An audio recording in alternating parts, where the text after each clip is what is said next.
اعوذ باللہ من الشیطان الرجیم بسم اللہ الرحمن الرحیم۔ میرے تمام سننے والوں اور دیکھنے والوں کو میری طرف سے السلام علیکم ورحمۃ اللہ وبرکاتہ۔ آپ تمام سے یہ گزارش ہے کہ ایک مرتبہ درود پاک پڑھ لیں، کیونکہ جو انسان ایک مرتبہ آپ صلی اللہ علیہ وسلم کی ذات پر درود پاک پڑھتا ہے، اللہ پاک اس پر 10 مرتبہ رحمت فرماتے ہیں۔ بسم اللہ الرحمن الرحیم۔ چلتے ہیں آج کے اس موضوع کی طرف، جس کا عنوان ہے کہ رزق۔ اگر کسی انسان کا رزق تنگ ہے تو ان کو میں ایک وظیفہ بتاؤں گی اور کچھ ایسی باتیں جن پر عمل کر کے انشاءاللہ اللہ پاک ہر انسان کے رزق میں برکت فرمائیں گے۔ فرماتے ہیں کہ جب رزق تنگ ہونے لگے تو صدقہ دے کر رب سے کاروبار کر لو، صدقے سے تمہارے رزق میں اضافہ ہوگا۔ یہ رب کا وعدہ ہے اور اللہ کے وعدے جھوٹے نہیں ہو سکتے۔ رزق کی برکت کا ایک اور بہت بڑا ذریعہ النکاح ہے۔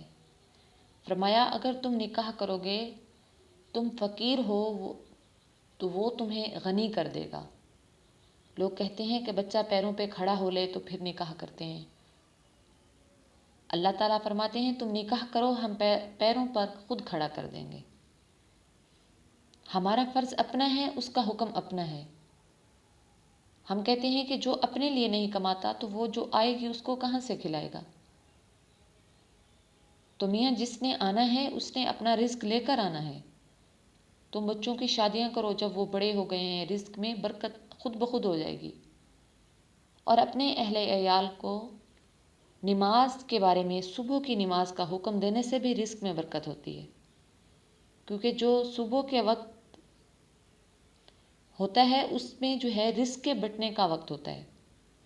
جو صبح کا وقت ہوتا ہے وہ رزق کے بٹنے کا وقت ہوتا ہے، اور جس گھر میں صبح کے وقت لوگ سوتے ہیں وہاں بے برکتی ہوتی ہے۔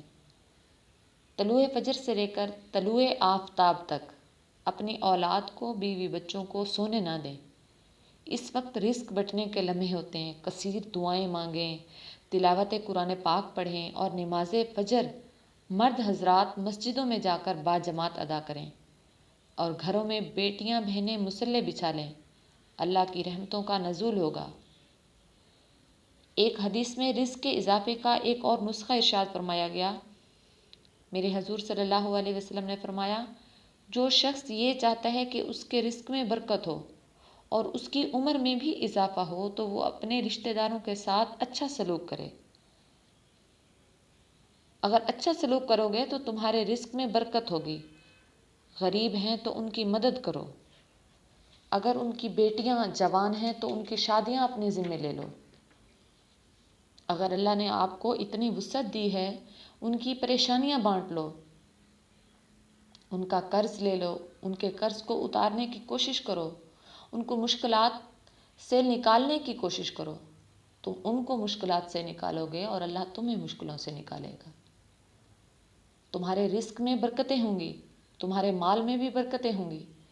فرمایا بہتر صدقہ وہ ہے جو ناراض غریب رشتہ دار کو دیا جائے۔ اگر وہ کہیں کسی مشکل میں پھنس گیا ہے، مجبور ہے، ناراض ہے، اگر اس کو دیں گے اور اس میں دکھاوا شامل نہیں ہوگا تو یہ افضل صدقہ ہے جو ہر صورت میں قبول ہی قبول ہوگا۔ رزق کے اضافے کا ایک اور سبب بھی ہے کہ جو کمزور لوگ ہیں ان کے ساتھ حسن سلوک کرو۔ طالب علم ہیں ان پر خرچ کرو۔ اس سے ایسے کرنے سے بھی اللہ پاک رزق میں برکت عطا فرماتے ہیں، رزق میں اضافہ ہوتا ہے۔ حضرت بابا فرید فرماتے ہیں کہ چھٹا رکن دین کا روٹی ہے۔ 5 رکن تو بتائے گئے ہیں، چھٹا رکن دین کا کیا ہے؟ روٹی ہے۔ کہ جب انسان بھوکا ہوتا ہے، اس کا پیٹ خالی ہوتا ہے، گھر میں کچھ نہیں ہوتا، تو نہ اس کا نماز میں دل لگتا ہے اور نہ دیگر کاموں میں اس کو لذت آتی ہے۔